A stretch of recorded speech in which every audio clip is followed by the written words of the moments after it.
So when he passes, what's the reaction in your area? Like does it immediately? Devastated, man. Does he immediately become like the way that Nipsey Hussle kind of became for the '60s in LA and stuff like that? Does he just immediately become a symbol of the whole? You know, the cool part is when you pass in your prime, you become like that. You know what I'm saying? When you're still booming and you're still rocking and rolling and you pass, that's how they remember you. You know what I'm saying? So yeah, he became that symbol for us. Still to this day, what 16, 17 years now. You know, and you see, go right now. There's people still posting about him to this day. You know, he's still, you know, he's our, you know, we put him up there. You know what I'm saying? Right. Definitely. So does that kind of become part of your career then, to like keep his name alive? And like, yeah, for sure. Because I've seen this so many times over the years of like, once somebody passes, then it kind of becomes like, I guess it's not so much an opportunity, but it's almost like a responsibility for the people who are close to him to still perform his songs and try to keep his name alive. Yeah. You got the people that try to leech off the name and try to just run with that, with the coattail stuff, and you got some people that were genuine friends of him that cared for him and were there, and he changed my life. Like I said before, music, I had no direction in life. I would have ended up like most of my homeboys. I would have ended up in prison or dead. The basic cliche, you know what I'm saying? And him giving me that opportunity and watching him that, hey, I could do the same shit as he's doing. Not on the same caliber, but it just gave me a vision and an outlet. And when he did give me the opportunity, it changed my life, man. I don't need to be doing this shit, crashing out, man. I was enjoying going to the studio, cooking up with the homies. You know what I'm saying? I was sitting here with Big Bro Wood. Was an honor for me to sit here and make music with him. That gave me more pleasure than getting drunk on the corner. You know what I'm saying? I didn't even think of this until the moment that you just called him Wood. But was his name a reference to like the Woods, like on a prison level? His last name was Wood. Oh, okay. Yeah. Okay. Because I'm always kind of like referring to myself as a Wood, but it was like I don't have a prison background, so I'm just saying it. But okay. You would, he had to, I think he had to deal with something. I don't know, because when he was doing some time, he had to probably deal with that. But that's before my time. But that was his last name, bro. So that's why they called him Woody. Okay, makes sense. So are you saying that like up to the point where he passed, you were still a little too in the streets, and that kind of made you want to take a step away? This was way already some years in, you know.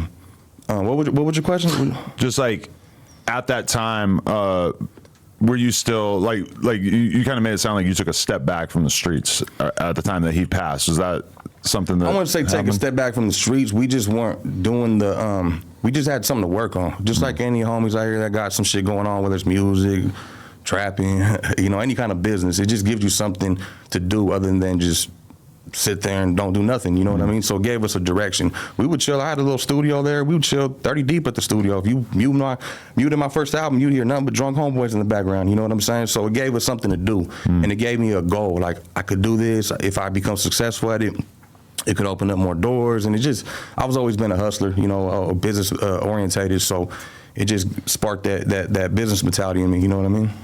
Definitely. So do you feel like your career went up from there? Like at what point do you feel like you were kind of at your peak or the height of your popularity? You know what's crazy is with the music, it's right at that time I was a new artist, but I was only marketing to gangbangers. That's all that. When I popped out in certain cities, it was love, nothing but from homies, but no one else recognized what we were doing. And I started doing different kinds of music, evolving, like mixing more R&B-ish into my music, and it started becoming more popular with like the females and stuff like that. So I would say, I don't know, the 2000s on up was doing pretty well, but I started evolving more into what I'm trying to do more is just more of a brand of myself, like not depending on music. And so, yeah, my music doesn't need to be the hottest shit smoking, but I do got a pretty good following on the fan base. There's a lot of love when we go out. So that to me means more than anything than actually just being a current hot artist, you know what I'm saying? Because you know as well as I know, that shit only has a short amount of time for every artist, you know what I'm saying? Unless they do something else with it afterwards. Right, definitely. No, I was watching some old videos of like you at, you know, concerts and shit back in the day, and it's definitely like, you had a little bit of a different energy. Like you definitely seemed like you might have been a little bit more inclined to trip on somebody as a younger man. Yeah, like, for sure. Yeah. Have you kind of just seen yourself slowly like calm down a little bit and gain like a little bit more of an even temper? Or? Yeah, life will humble you as you get older. You know what I mean? If you're smart, you know, you could stay there. I know plenty of homies that never they ended up where they ended up. I'm not a stupid person, man. If I continue to move this way, where am I going to end up? Like I said, I watch people. I'd watch these dudes. They're getting money, man. Oh, this dude's buying houses. This dude's buying properties. This dude's opening businesses. This dude's on drugs. This dude's going to prison in and out. This dude's a dope fiend. Which route am I going to follow? You know what I'm saying? I'm inspired by the homies getting money. I'm inspired by these dudes. So if I'm going to go out here and be a hothead and crash out every time, I know where I'm going to end up. Let me chill out a little bit, change my way of thinking, become more cool instead of trying to pop my chest out. You know what I'm saying? And you know, energy doesn't lie, man. If I walk in looking for trouble, most likely we're going to attract it.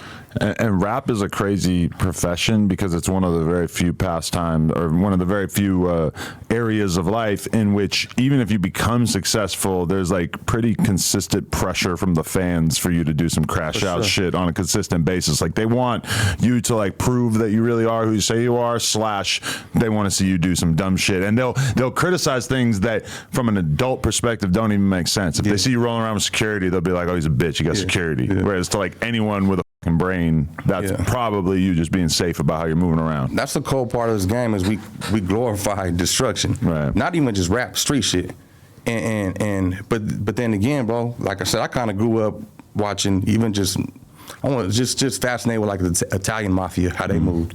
They were businessmen. You didn't see Al Capone out there, Costa Nostra, man. You know what I'm saying? But that is funny is that the younger generation of rapper, if you listen to rap from the 90s and shit, they're massively influenced by that shit. Whereas you see very few rappers who've got like the fake Italian last name thing going on and shit, which used to be like a very consistent thing. For sure, yeah.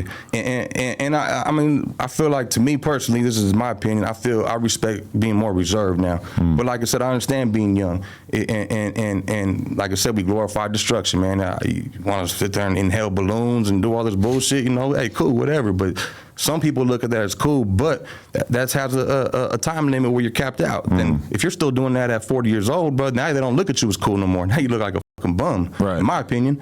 You know what I'm saying? So they got to see the evolution. But you're right, man. You know, people love pain, tormented soul. I seen a documentary about Rick James, and once Rick James got sober, his music fell off. They loved the part of Rick James. You know what I'm saying? Right. Nah, definitely. You mentioned the balloons in particular, but it's like there's always shit like that, like where, you know, a 20-year-old drinking lean thinks he's the coolest dude in the world. Realistically, by the time you get to 40 or so, it's pretty unlikely that you're going to find somebody who's still drinking lean on a consistent basis because it just your health up so bad. Liver problems and shit, be in the hospital, like, pray for me.